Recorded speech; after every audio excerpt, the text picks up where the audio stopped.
আজ নজরেতে আজকে আমাদের ফোকাসে রয়েছে মুখ্যমন্ত্রী মমতা বন্দ্যোপাধ্যায় এবং আইপ্যাক ইস্যু। আমরা দেখেছিলাম যে আইপ্যাকের অফিসে এবং আইপ্যাকের কর্ণধার প্রতীক জৈনের বাড়িতে ইডির তল্লাশি হয়েছিল এবং সেই ইডির তল্লাশি চলাকালীন আইপ্যাকের অফিসে পৌঁছে গিয়েছিলেন মুখ্যমন্ত্রী মমতা বন্দ্যোপাধ্যায় এবং সেখানে ইডির আধিকারিকদের উপস্থিতির মাঝেই সেখান থেকে বেশ কিছু নথি নিয়ে বেরিয়ে এসেছিলেন মুখ্যমন্ত্রী। কি রয়েছে সেই নথিতে, এই নিয়ে দুই পক্ষের তরফেই কিন্তু আইনি টানাপোড়েন চলছিল এতদিন। সেই টানাপোড়েনে গড়িয়েছে সুপ্রিম কোর্টে, যদিও বা সুপ্রিম কোর্টে ধাক্কা খেয়েছে কিন্তু রাজ্য সরকার। ইডির বিরুদ্ধে দায়ের হওয়া যে মামলাগুলি, সেই মামলাগুলিতে কিন্তু স্থগিতাদেশ দিয়েছে দেশের শীর্ষ আদালত। আগামী ৩রা ফেব্রুয়ারি এই মামলার পরবর্তী শুনানি রয়েছে। এনফোর্সমেন্ট ডিরেক্টরেটের বিরুদ্ধে দায়ের করা সমস্ত এফআইআর স্থগিতাদেশ দিল সুপ্রিম কোর্ট। ইডির দাবি বৈধতা পেল দেশের সর্বোচ্চ আদালতে। শেক্সপিয়ার সরণি এবং সল্টলেকে ইলেকট্রনিক্স কমপ্লেক্স থানায় ইডির বিরুদ্ধে দায়ের হওয়া 4টি এফআইআর এই স্থগিতাদেশ দিল আদালত। আগামী ৩রা ফেব্রুয়ারি পর্যন্ত এই স্থগিতাদেশ বজায় থাকবে, অর্থাৎ ওই সময়কাল পর্যন্ত পুলিশের দায়ের করা এফআইআর এর ভিত্তিতে কোনো তদন্ত হবে না।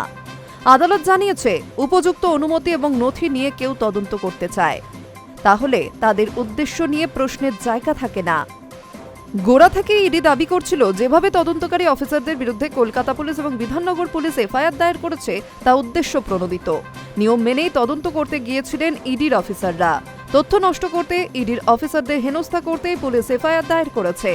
তাই পুলিশের দায়ের করা এফআইআরগুলি স্থগিতাদেশ নিতে এদিন আদালতে আর্জি জানায় ইডি। সেই মতোই 4টি এফআইআর স্থগিতাদেশ জারি করল আদালত। ৩রা ফেব্রুয়ারি পর্যন্ত পুলিশের দায়ের করা এফআইআর নিয়ে কোনো তদন্ত হবে না আর। রাজনৈতিক উদ্দেশ্য প্রণোদিতভাবে কেন্দ্রের বিজেপি সরকার ইডিকে ব্যবহার করছে।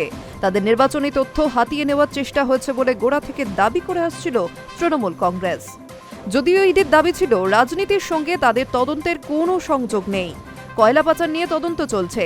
সেই নিয়ে এদিন আদালত জানালো, উপযুক্ত অনুমতি এবং নথি নিয়ে তদন্ত করতে গেলে সেই সংস্থার উদ্দেশ্য নিয়ে প্রশ্নের অবকাশ থাকে না। অর্থাৎ ইডি যদি উপযুক্ত তথ্যের ভিত্তিতে আইন মেনে যদি তদন্ত চালায় তাহলে তাদের উদ্দেশ্য নিয়ে প্রশ্ন তোলা যায় না। আদালত জানিয়েছে, ইডি বা কেন্দ্রীয় সংস্থাগুলির কাজে রাজ্যের সংস্থার হস্তক্ষেপ গুরুতর বিষয়। প্রত্যেক সংস্থা যাতে স্বতন্ত্রভাবে তদন্ত করতে পারে তা দেখতে হবে। বিচারপতিরা এই দিন আরও জানান, কোনো কেন্দ্রীয় সংস্থা যেমন কোনো রাজনৈতিক দলের নির্বাচনী কার্যকলাপে হস্তক্ষেপ করতে পারে না, তেমনি কেন্দ্রীয় সংস্থা সঠিকভাবে কাজ করলে রাজনৈতিক দল যুক্ত আছে বলে তদন্ত করা যাবে না, এমনও বলা ঠিক নয়। এই মামলায় পশ্চিমবঙ্গ সরকার, মমতা বন্দ্যোপাধ্যায়, পশ্চিমবঙ্গের ডিজিপি রাজীব কুমার, কলকাতা পুলিশের কমিশনার মনোজ ভার্মা, দক্ষিণ কলকাতার ডেপুটি কমিশনার প্রিয়ব্রত রায়ের আইনজীবীকে এদিন নোটিশও ধরিয়েছে আদালত। আগামী 2 সপ্তাহের মধ্যে হলফনামা জমা দিতে হবে সকলকেই। 3রা ফেব্রুয়ারি সেই নিয়ে পরবর্তী শুনানি। পাশাপাশি প্রতীক জৈনের বাড়ি এবং সল্টলেকে আইপ্যাকের দফতর এবং তার আশেপাশের সমস্ত সিসিটিভি ফুটেজ সংরক্ষণ করতে নির্দেশ দিয়েছে আদালত। সমস্ত নথিপত্র সংরক্ষণ করতে বলা হয়েছে। সব পক্ষের বক্তব্য শুনে চূড়ান্ত রায়দান করবে আদালত। পাশাপাশি হাইকোর্টে কেন শুনানি হবে না সেই প্রশ্ন তোলা হয় রাজ্যের তরফে। তবে আদালত জানিয়েছে, বৃহত্তর প্রশ্ন জড়িয়ে রয়েছে, তাই সুপ্রিম কোর্টেই শুনানি হবে।